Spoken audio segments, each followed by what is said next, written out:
Ayan, sige. Wow, ang dami. Wow! Alakas na talaga ng Ay, mundo plastic, oh. Oo nga. Kaya naisipan ko pong mag-open na tayo ng bagong pwesto dyan sa bayan.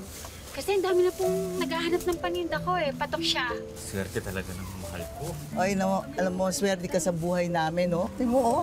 Dahil dito, laking tulong talaga sa kinikita namin, eh. Oo. Hindi naman ako nagbibitis sa maintenance sa high blood ko. Wow! Eh sabi ko naman po sa inyo eh, sabay-sabay tayong aasenso. Dapat. Ba talaga mag-alaga itong mahal ko, ano? Ayan na yan. Ay, plastic pa.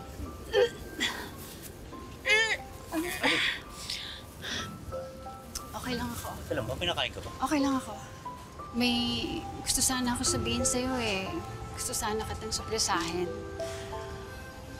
Sorpresa? Buntis ako.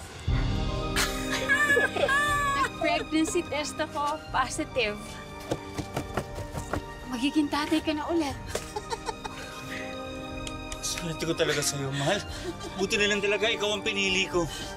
Hindi ko alam kung gano'n mo ako napasaya. Sabi ko na nga pa eh, magiging lolo na ulit ako. Aba, doble selebrasyon to. May bagong tayong negosyo, may bagong apo pa. Opo, tay. Kaya magpakatay na po kayo ng baboy. Sagot ko po. Naku! Ay, na. Baka talaga magmahal. Kaya gusto kita eh. Uy, ingatan mo yan ha, baka makunan yan. Baka kainit. Mamili ka ha, para yung Uy, mga vitamins, ano? Samuel, pwede ba tayo mag-usap? Ikaw na naman. Ano na naman ang kailangan mo? Hindi ikaw ang pinunta ko dito. Si Samuel. Dali. Uy. Wala na kayong ugnayan ng anak ko. Meron. May anak sa akin si Samuel at may apo ka sa akin. Papaalala ko lang yun sa'yo.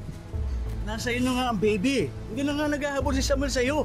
Ano ba bang kailangan mo? Ang nararapat, kailangan ni Wengay ng sustento ni Samuel bilang ama. Karapatan niya yun at hindi ako aalis dito hanggat hindi ko nakukuha yun. Ang sabihin mo, gusto mo lang hututan ng pera tong asawa ko. Pues, ngayon pa lang, sinasabi ko sa'yo, ni Katiting, wala kang makukuha kahit 5. Baka nakakalimutan mo, Alice, ikaw ang nang-agaw, ikaw ang ahas. Tama na, umalis ka na! Lumayas ka na ha? Puros kamalasan ang dinadala mo sa buhay namin.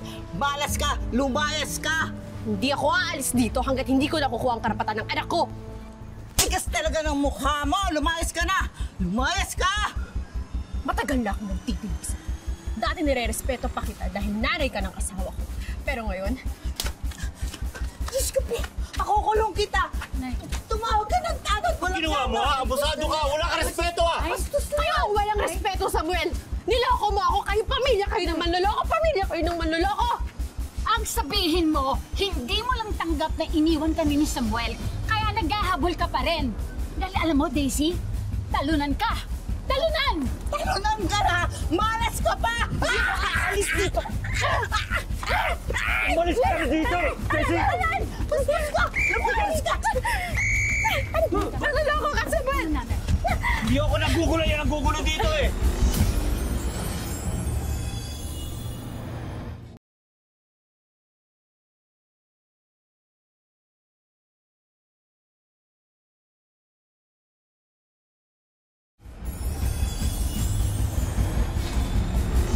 Huwag puro ingay at galit ang pinapahiral natin dito.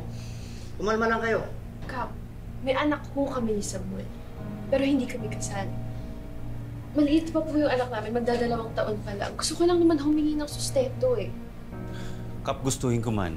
Hindi ko sapat ang kinikita ko. Sinungaling ka. May negosyo kayong kakalit. Kasosyo mo pa ngayon nanay-tatay mo eh.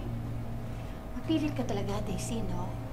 Lahat gagawin mo para magkapera ka lang dito kay Samuel? Ikaw, Samuel, ayon sa family code natin, responsibilidad mo na magbigay na sustento sa inyong anak. Kung magkano mga halagang mabibigay mo, pwede niyong pag-usapan ni Daisy. Kap, wala talaga akong pera. Yung sinasabi ni Daisy na negosyo, hindi naman ho akin yun eh. Kaya alis ho yun. Kung ano lang ho yung binibigay niya sa akin na pera, yun lang ho ang kinikita ko. Kaya yung sustento niyo anak namin ni Daisy, wala talaga akong may bibigay, Kap. Pinagsasabi ng totoo. Tinatakasan mo lang yung responsibilidad mo.